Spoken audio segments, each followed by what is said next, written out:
Welcome back to the latest episode of our Meet the Mentor series here at MentorME. I've got the very special guest of Paul Stapleton here from Casita Properties. So Paul, would you just love to introduce yourself? Thanks, Jack. Yeah, so I'm Paul Stapleton, Director of Casita Properties, Training Made Simple Academy and co-founder of Peak Performance. Well, thank you so much for coming on. You're actually the second person we've had on for property, but also the first person that does deal sourcing. You're the first person that owns a networking sort of company with Peak Performance, and the first person that does sales training. So you've obviously got so much experience that I think everyone's going to love to hear from you. So let's get started with, how did you become an entrepreneur? Like what took you on the journey to getting into property firstly, then obviously getting into sales training, and obviously starting a networking company? What was that made you started? Cool. So I found property quite late, so 8 years ago.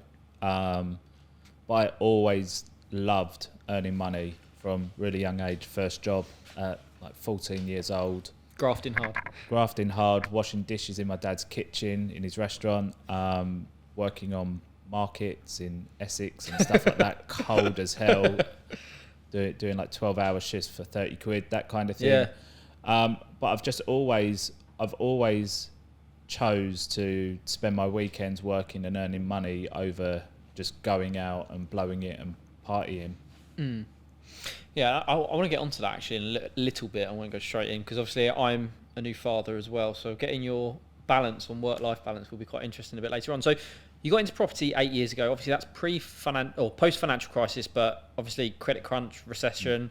You've now gone through COVID. So what has been your experience in property to date then? So how has those 8 years gone? How have you seen things change in the property world?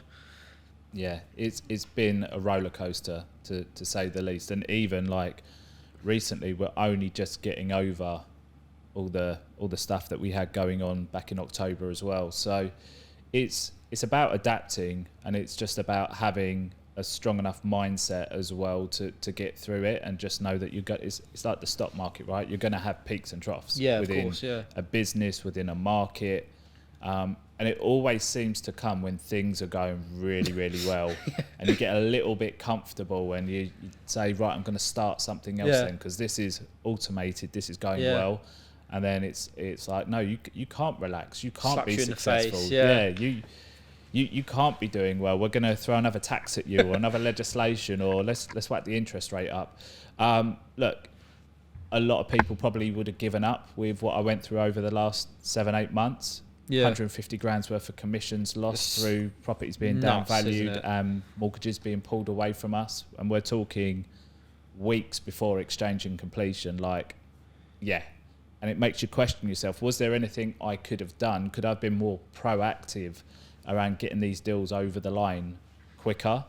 I'd like to think I do as much as I can. I even employ someone to do my progressions in-house every day for me. So I'd like to think if it was possible, it would have happened. But don't get me wrong, like it's 11 deals, one after another, a domino effect. It takes a knock on your belief, it takes a knock on your confidence, it takes a knock on your mental health. But look, things are picking up again. Properties are being valued up correctly now, which is good. Interest rates are okay. Stabilising a little bit, aren't they? Yeah. Have we adapted? Yes, we have. We've gone from this time last year, typically looking at properties at 6% gross for our investors, but now we're closer to 7.5%, 8%. It just means we've got to get better deals and bigger discounts. That's it. But it's quite easy to say it's not going well, I'm going to give up, and I'm going to go out and get a job. Yeah, and I think obviously when you're an entrepreneur, it's definitely something you face. And I mean, 150k in commission is not a small chunk of change, is it? And I mean, for anyone listening that wants to get started in any business, then most people will be happy with that for the rest of their life. I mean, some people probably won't actually ever achieve that in their lifetime, right? So it's a huge amount of money. What sort of kept you going on through that period? What made you keep going for the next deal? Well, I've always followed the quote, pain is temporary. Yeah. So for me, I've been through it before. Like the 8 years in property, I started off doing commercial property. That went really well before it didn't go well, and I adapted and I went into something else. And it's just one of those things. Like I've had business partners, starts off well, Then as soon as you have a change of Stab you in the back. All of a sudden you start to see the true colours of people, and yeah, look, it can have that effect where people will question themselves whether this is for me. Would it be easier to go work for someone? For me, I hate the thought of ever working for someone and being controlled. And as much as people say, oh, I don't want to work for someone because I don't want to be stuck in a 9 to 5. Well, a 9 to 5 actually sounds attractive to me in comparison to the 8 till, like we said, working till 1 o'clock and everything like that at the moment. But we're building, aren't we? We're building something for the future, for our kids. Like you mentioned, we're both parents. So for me, I want to work hard now so I can enjoy the time with my children now, but I can also enjoy an early retirement. So it makes it worth it. Yeah, I think, like, obviously any business you start, whether you start your business with a view to sell it in the future or just have it as an income in the future, I think everyone is now moving to that mindset, especially since like COVID and furlough and stuff. People are just happy with having a bit more freedom. And I think people are starting to, as much as the cost of living crisis doesn't make it such, but trying to enjoy life a bit more and not being in the office and just working all of the time, want to work on something that they're passionate about. And I think obviously starting your own business gives you part of that freedom. So I don't know about you, before you move on, that mentality for some people has led to, in my experience, service levels being dropped massively since COVID. Yeah. And I think the whole work from home, people having 6 months off on furlough and stuff like that, doing nothing with their lives. Wherever you go now, even in restaurants now, like you scan a QR code on the table, there's no interaction with the waiting staff and your food gets slammed down. Like everything's more expensive now. But less, the service is less, dropped. And it kind of just feels wherever you go now, service levels have dropped and people are just there to do a job and they're not there to be paid to provide the service to the customer that the customer's paying for. Yeah, and I think that's where passion comes into it, especially like if you go on to start your own business. Like I would say to anyone, and I mean you've gone through it, I'm going through it as well, that starting a business is always a risk. I mean, like you're going to be starting off usually without any profit. I mean, us to run our business, we're spending money every single month with no return at the moment. If you're not passionate about something, don't start it, because you'll waste money on something and then come out of it like, well, I don't want to do that again. And then your head needs to be clear and laser focused on it, because you think about some people who go on these really big courses that pay tens of thousands of pounds. In the back of my head, when I come out of that course and I'm in the big wide world to implement that, in the back of my head I'll just be thinking I'm 10 grand in debt before I've even started. Yeah. And that for me, I think it takes a strong person who can see the bigger picture to actually overcome that. Yeah, and I think that's obviously some like shift people are seeing now, is that they're now willing to invest in themselves, whether or not that's like starting a business and spending that money on starting a business rather than something materialistic, or it's their own education, or even if it's just like general health, they've got a fitness PT or something, right? I mean, I think people are now really starting to realize that if they want to live the life that they want, they have to invest in themselves first, whether that's financially or mentally, because just plodding along isn't going to get you there, unfortunately. I think definitely not. So obviously you've been doing deal sourcing, you've obviously got some buy to lets as well. What would you say the journey for somebody looking to get started in deal sourcing should be? Because obviously that's primarily your sort of focus. Yeah. What would you say is the journey somebody should look to go on to get started? I think they need to set themselves up on a 6 to 12 month journey to start with, and just understand that you get what you put into this. Like if you're a weekend and an evening person putting this in, like putting that time frame into it, you're going to get those results. If you're going at this full time, you're going to get full-time results. If it is just like 2 days a week, you'll get 2 day a week results. Like it's as simple as that. What you put in, you get out.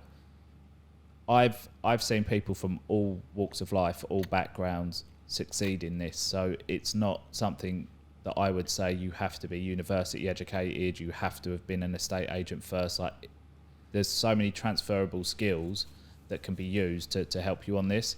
So I think you need to have some money behind you.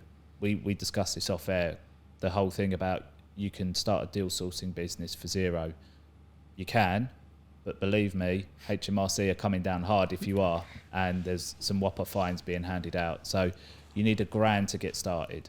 And what does that grand sort of cover? Is it? So the $1,000 will cover you with your insurances, your registration with one of the readdress schemes, your anti-money laundering, your data protection registration, Okay. and then also you're going to need your contracts. Yeah. So you're going to need your contracts, your complaint procedures, everything like that. Significant amount of like contractual documentation that 100%. I mean, it's a proper business, right? And I think people underestimate the word side hustle being we can wing it and just do it on the side, as opposed to it being a fully fledged business. Yeah. We're talking about you making a month, potentially 2 months worth of the average salary on one transaction here. And we're taking money off of people, we're holding data, like there is a lot to it. And that's not trying to get people scared about it. It's just, if you're going to do it right.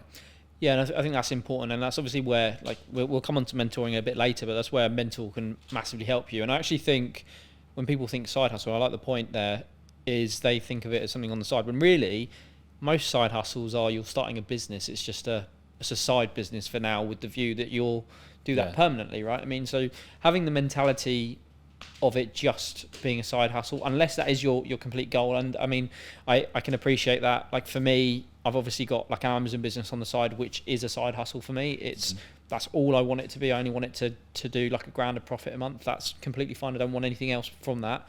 But MentorME is not a side hustle for me. It's a business that I'm trying to actively grow. All of my spare time goes on it that I have, and I think that mindset is exactly what people need when, if they're starting deal sourcing, for example, because it is a fully fledged business. So starting deal sourcing, then obviously there's a lot of routes into getting that started, but social media is obviously a massive element of that, and getting into networking. So you're obviously seeing massive growth on LinkedIn, and I mean we've spoken about this before, but LinkedIn's probably the best platform to start on if you're going into the property market, right? Because it's got those people on there. Yeah. You the algorithm works in your favor, and you can get huge exposure, and you can pinpoint exactly who you want to network with as well. Like you can say, I only want to work with property investors in Manchester, and you can search for that, and only those people will come up. So you can use it like the yellow pages of business for you. Yeah. So all the time that people think LinkedIn's the boring platform, it is boring, but you know what? Boring can be profitable. And for me, there's no distraction on LinkedIn. You're not going to be scrolling through LinkedIn and just be consumed by somebody in Dubai and a cat video and whatever else. Like literally, it's what you're on there for, and it's a business platform for business to be done with professional people. So definitely your social media is important, because your social media is effectively your online shop, right? Most people in property, let's say estate agents, they have an on the high street presence, and that's how people know about them. But if you're a deal sourcer, how will people know about you? If you don't have a shop, what's the alternative? The only other alternative is going to be your social media. So you need to make sure that your social media is set up and you're posting before you even go out and start speaking to people, because it's kind of like walking into a shop that's empty.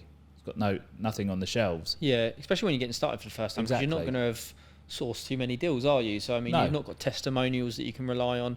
But you don't need testimonials. That's the thing. It's all about selling yourself. And the main thing for me is just show that you're out there doing property related tasks every day.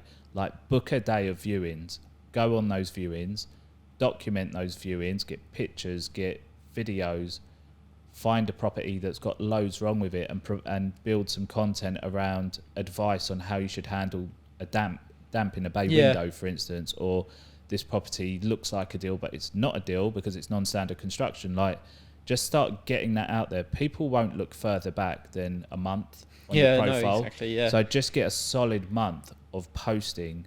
The worst thing is when you go on someone's profile and it says Jack hasn't posted for 3 months, and it's like, Christ, what's he been doing for the last 3 months? Am I the guinea pig? Am I his first client? So that's not what I've seen on your profile, by the way. I post every day. but people underestimate like the importance of consistency on social media. Exactly. Before you get going. Yeah, because I mean, social media is now like the core element of lead generation for pretty much everybody. And I mean, I really like the point around estate agents having high street presence, but I mean, most estate agents now are moving to social media to sell property. Like, I mean, you've obviously got some estate agents that are purely online presences. You sit all the time of them showcasing these massive houses all around the world. So obviously social media is huge. So on the deal sourcing piece though, so obviously you can source the deals, but there's no point sourcing deals if you've got no one to sell them to and making a commission on. So what is the way for people to start getting in touch with investors? Obviously we always say network, not network. Your network is your net worth, right? We always talk about it. What would your advice be to people to get started and start finding those investors and start building up their own little contact book? So the first thing is you need to identify what kind of investor you're going to be able to work with. Like a lot of the, I'm going to sound old, but a lot of the younger generation, they can't hold a conversation with each other, let alone an adult. Yeah. So realistically, what is your demographic of investor that you're going to be able to work with? Because look, we only buy from people that we like, right? As well, and that we trust.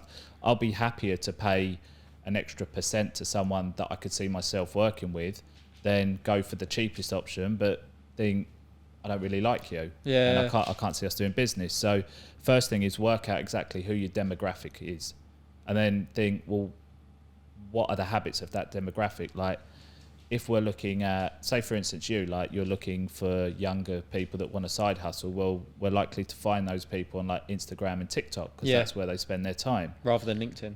But if we're looking for the 30 to 55, 60-year-old demographic, well then probably LinkedIn and Facebook is going to be where we would find those. Yeah. Maybe localized property, business events, that kind of thing.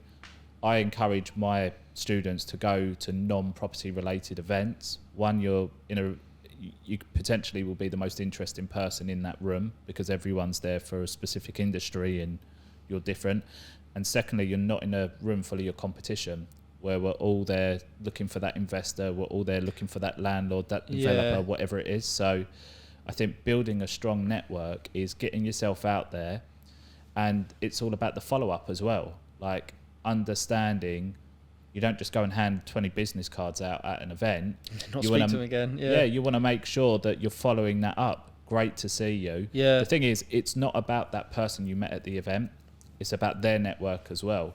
And although you've met somebody that maybe isn't interested in property or a side hustle, they've got friends. It might be good for their son. Yeah. It might be good for their cousin, their friend down the pub. So it's about continuing those relationships. And standing out, I think, is like actually, and I really like the point about some people not having conversation. Like, look, small talk is not something that most people enjoy, but actually being able to turn small talk into a fully fledged conversation where you can actually qualify someone is a skill. It is a skill, and you only get that from exposure. And I really like the point around, don't go to specific networking events within the industry, because otherwise that maybe there's one investor in that room and they're going to get badgered by 100 other people. So, and that's why I really like peak performance events as well. And I think we'll come on to that in a sec, is that you've got a real range of people in those rooms. So obviously networking is so important. Obviously you've gone on to start a networking business with a business partner.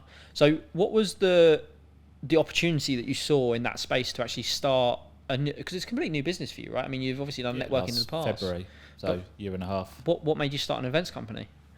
So both myself and Aaron, we were obviously involved in the podcast, great network of guests coming on, speaking, and we were going to lots of events, and we were just saying, like, they're just too industry specific, and it's just the same people all the time that we're seeing. Yeah.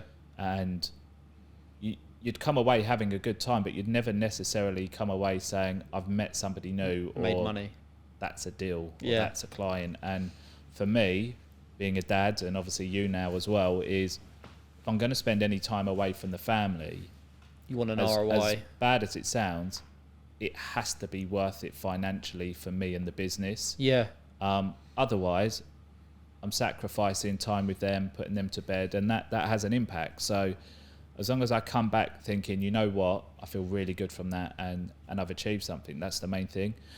But we were going to events and we were having a good time, and again, it was just seeing friends and stuff like that. And for me, I had such good experiences going to events outside of my industry that I was like, we both said it, what do you think about setting up an event? And the agreement is that we set up a non-industry specific event where we cover topics that are broad enough to attract the person collecting trolleys in Sainsbury's to the multi-million, billion-pound entrepreneur, because it is so broad, like marketing, social media.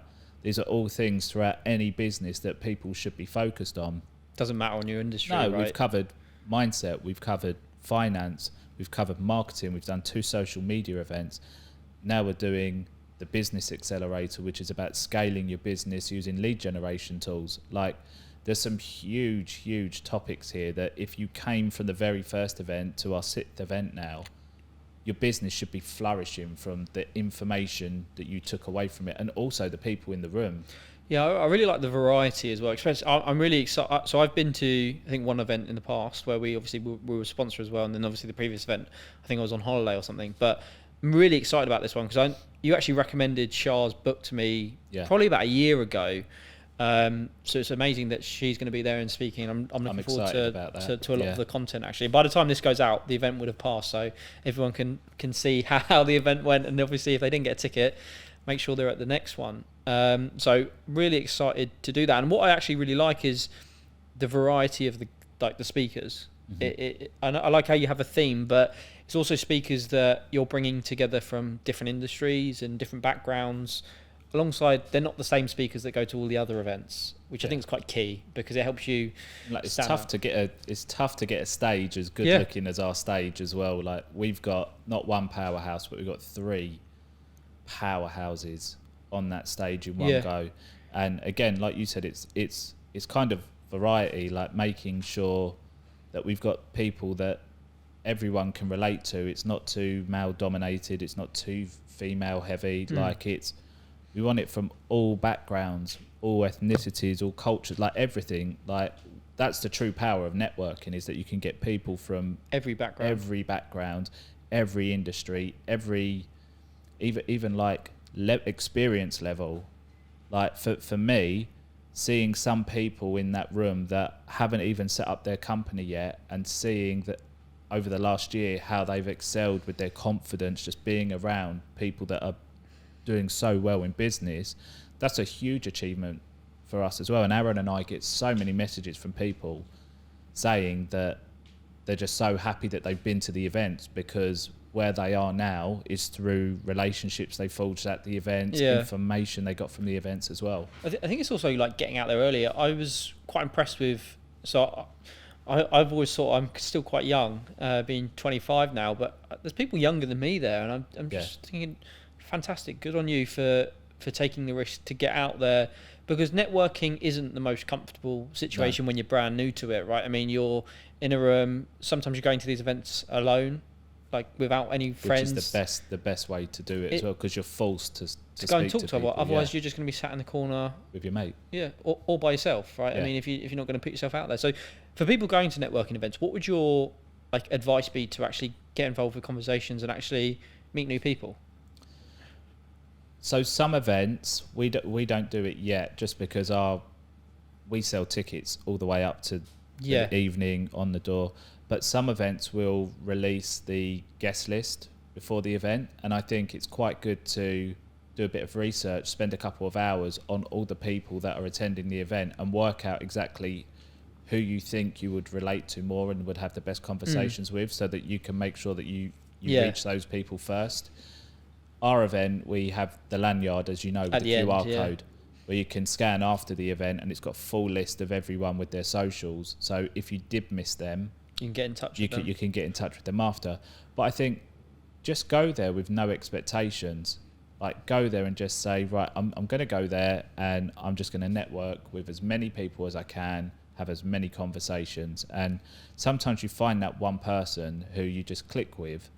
But I think the mistake some of us make is that we spend the whole night with that person when there's, well, at our events, there's another 200 people in the room, for instance. Yeah. So I think it's always good to meet people, but try and meet as many people as you can. Exchange numbers, connect with each other on socials before you leave. Yeah, definitely. But just get round as many as you can, and just and like if there's a group of people, go to the group as well, because then it's one intro to maybe 10 people. Yeah, because I do see that as well at some networking events that obviously I see a lot of familiar people that I already know that I obviously, you know, friendly, you say hello again, it's great to see you, but see the reason you're at the events, and especially now I've got a kid, is that I'm here to try and get an ROI on my ticket value, whether or not that's one sale or 10 sales. I want to get round and actually forge some new relationships. And what I've found actually from the previous time that I was at the event, I got some good relationships out of that. I met the team from Prograd who we're now listed on their site, which is like fantastic for us.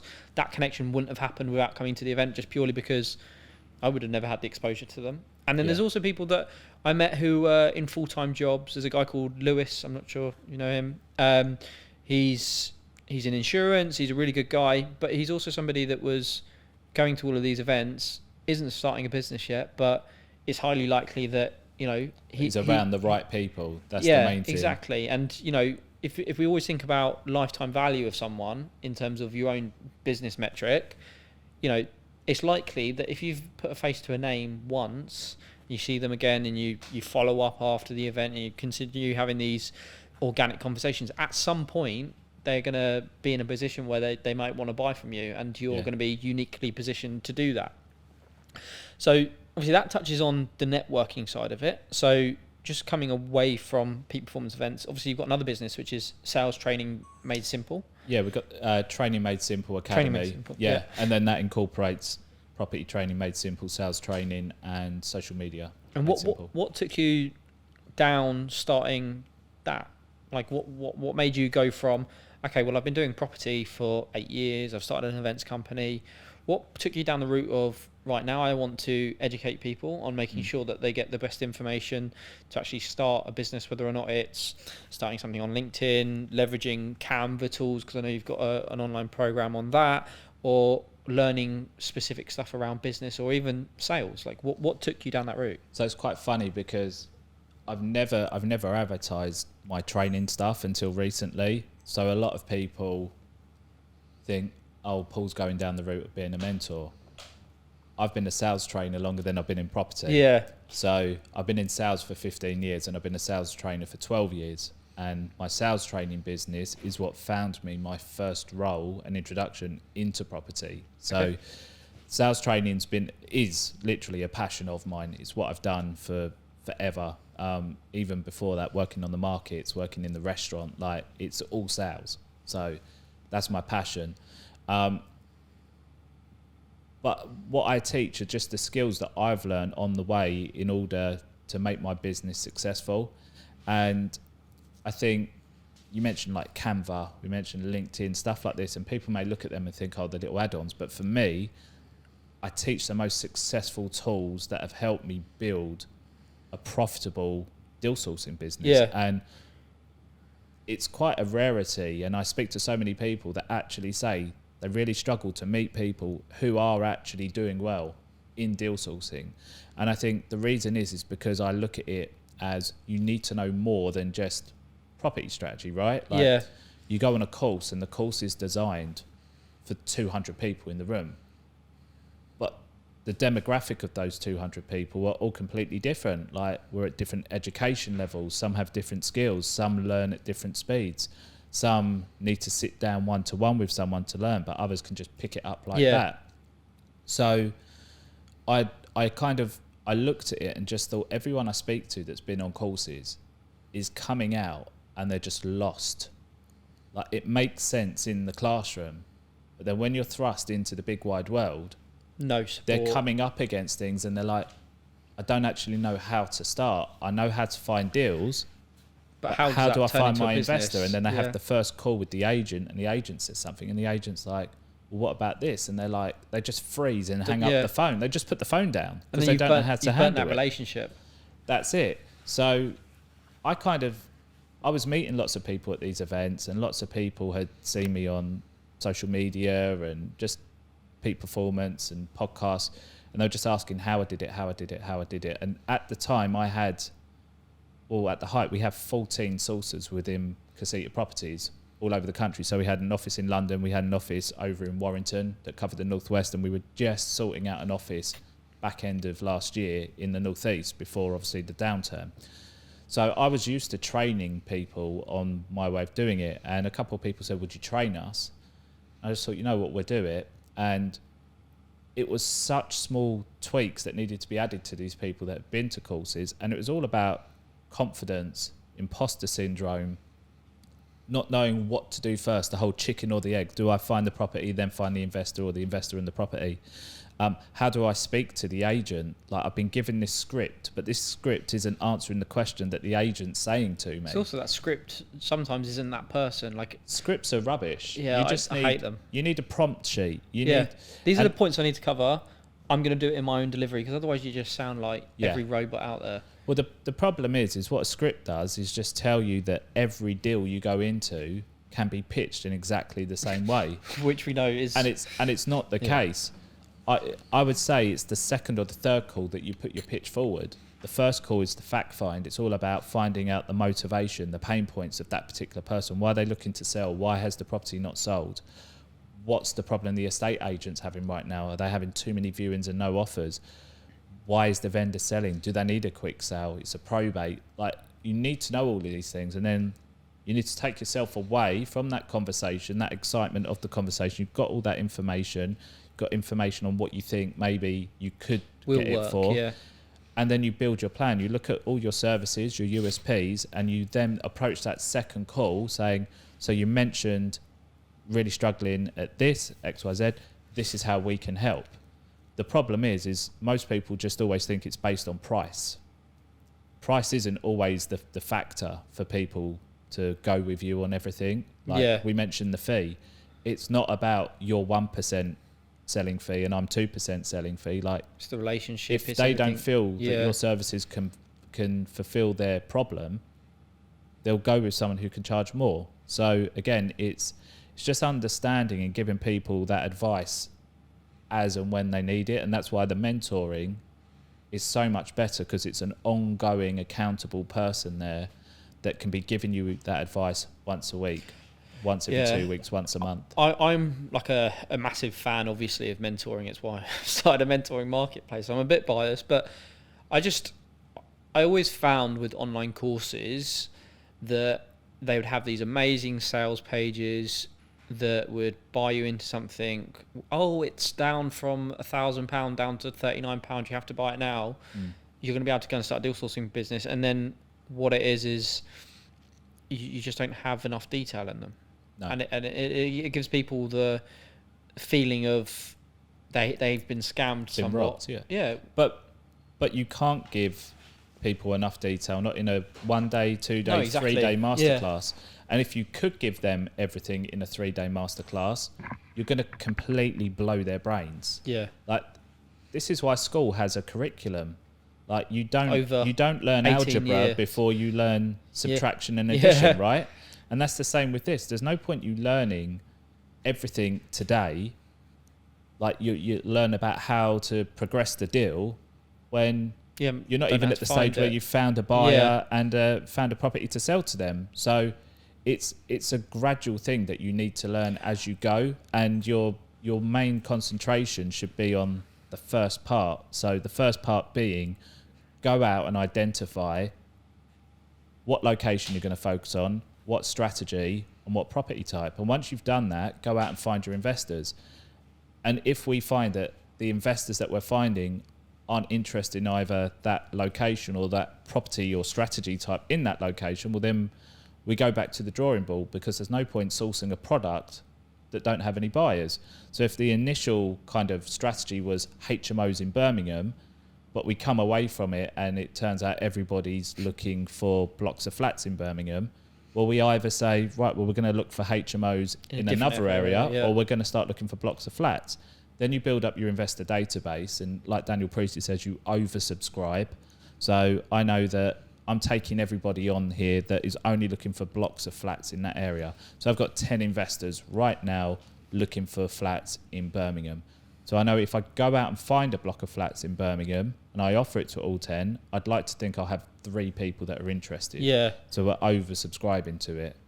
And then if all 3 want to take it, well, it's first come, first serve. So you're conditioning them with that urgency. They've got to act quick.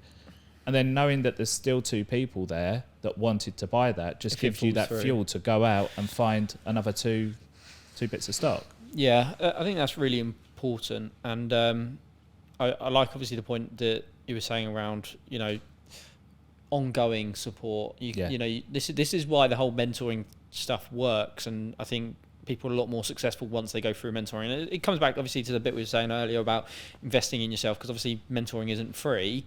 But it gives you that step-by-step process with somebody who is successful in your field that will take you through that. And obviously, another thing that you do that I really, really like is all the free value that you give with you're really pushing webinars, free webinars that give people enough information to dip their toe, I would say, I don't know if they're 30 minutes or an hour, but dip their toe into an industry before actually making a commitment. Because that's always the thing, right? I mean, for most people, because YouTube is usually full of rubbish. Adverts, isn't it? Yeah, YouTube's full of rubbish.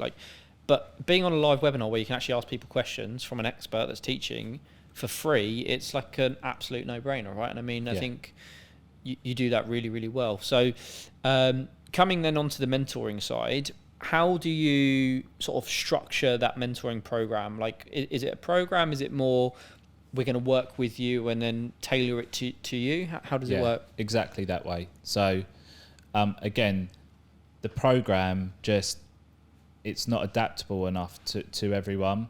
So what we do is we start off with a package of 10 hours. That could be 5 2-hour calls. It could be 2 2-hour calls, and the rest are hour calls as and when.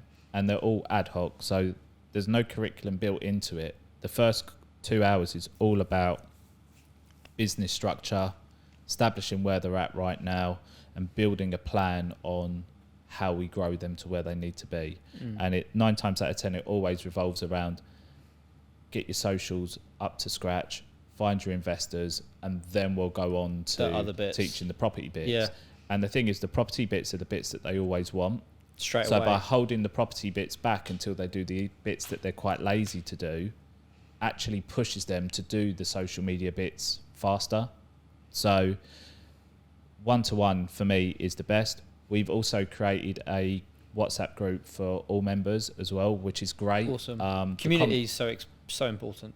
It is, because a lot of them are saying in the group that they just don't have the right circle at home or in their friend groups, and if they were to tell them what they were doing right now, that would be the joke down the pub right now. Look at him trying to do his own thing. Wrong crowd to be around. It's the whole thing of big plans, small minds, and all of that. But what we include in that, once you are a member, is we include 2 webinars every month, and they're guest speakers and a skill one as well. So there's a lot of value in it. We did actually run our first in-person event, and it's not this big event that like we're upselling these big courses and that. Look, it's £99 for the day. Yeah. But we had 9 speakers, and like you said, it was we didn't hold back from the information. Like, the right person probably could walk away from there and go on and get their first deal, but the average person will say, I still need to be speaking to you and establishing if it works in my area and everything like that. So what we got from the event were people then joining the mentoring, but the event was phenomenal. Like, we had everything against us. We had train strikes, we had loud people downstairs, we had loud music downstairs, kids outside. Like, it was mad. Feedback was incredible. We got lots of new clients on board. We're halfway through their training, and it's going really well. And so you and I talk all the time about the strategies we're using and that are working for us. And again, like you said about deal sourcing, do you need any money to set it up? it's one of those that sometimes you've just got to put the work and the effort into it. Like a lot of people will set up a deal sourcing business, throw a load of money in sponsored ads. You don't need to. You just need to be active. Best, That's all you need to be doing. We actually made that mistake when we started our business. I spent $5,000 on ads to try and get a pre-registered list before the website had even started. Wasn't doing any social media content at that point as well, and it was money down the drain. Like, I mean, organic is always best, and you have to grow your audience. And I mean, it's also like this whole thing around like short-term gain against long-term longevity, right? Is that we all want that very, very quick reward, because it obviously gives us a bit more belief and stuff. But I'm obviously my mindset changed after that, having gone through that experience, and obviously a mentor would have helped me at the time, and realised that as long as your metrics are going in the right direction, however long it takes you on your journey, as long as you're moving forward every single day, you're doing the right thing. And that's what I say a lot to myself at the moment, is that my time on MentorME is very much on the side. I've just had a baby, so time is important at the moment. But as long as I'm doing something, sleep. And so actually he sleeps really well, quite luckily. But as long as I'm doing something every single day that moves my business forward, something that moves the needle that I can measure against, I'm quite happy. Yeah. Sometimes though, moving forward is good, and that's the trap that I got into last year when I said to you, you get comfortable, and everything's going right, and then October comes, the interest rate goes down, and we take 10 steps back. Yeah. And that's where you see the true colours of yourself, and that's where your problem-solving skills come into place, adapting, like really seeing how you can pull yourself out of the trenches. So sometimes taking a step back is also really good, because that's how we grow. And that's how I teach on the mentoring side. I've been to a lot of these events just to see how they run. Go. Yeah. And it's all very much, look how amazing I am. Here's some more keys. Here's another property that I've just bought, and I made $100,000 on this one, and I made $200,000. Yeah. It's not a reality. It's all really, no, well, if that is the reality, that's great. But my biggest thing is, if I'm sitting there watching that's all great and well done you. You've made loads of money, but how does that help me? Mm-hmm. Whereas for me, I like to teach based on the deals that didn't go through. Yes, I'll show what you can make, but my main thing is, so we take this deal as a case study. This deal didn't go through because X, Y, and Z. Yeah. And what we did to overcome that was this, for instance. And people will learn so much more. And that's what we encourage in the group as well, is share your wins, but more importantly, share your losses as well. Like if something's gone wrong, share it in the group and let us all talk about how you could have done better and how we can stop the next person from making those mistakes. And I actually think that's the most valuable thing from any mentor, in my opinion. It's obviously experience, that when you do have challenges, you got somebody in your corner that's dealt with those challenges. It's not as much as you're obviously going to get the odd one that comes out that you've never experienced, but you've dealt with enough challenges. I'm still getting them, believe me. 8 years. Yeah. I'm still, and my sales progressor, she's 25 years in the game. We're still being hit by things that wouldn't expect. I've never had before. Yeah. Like the last one we had was a flying freehold issue. I've got no idea what that is. So like sometimes you get these houses and then there's like an alleyway in the middle of the house and you can walk down. Yeah. Well, if your house goes over the top of that vacant space, that's called a flying freehold. Okay. Well, we had one that had quite a large space underneath, and what we didn't realise, if it was over 20% of the total floor space of the property, then that was going to be a red flag for lenders. Wow. And we ended up losing that deal because the only product that would be lent on it was at 10%.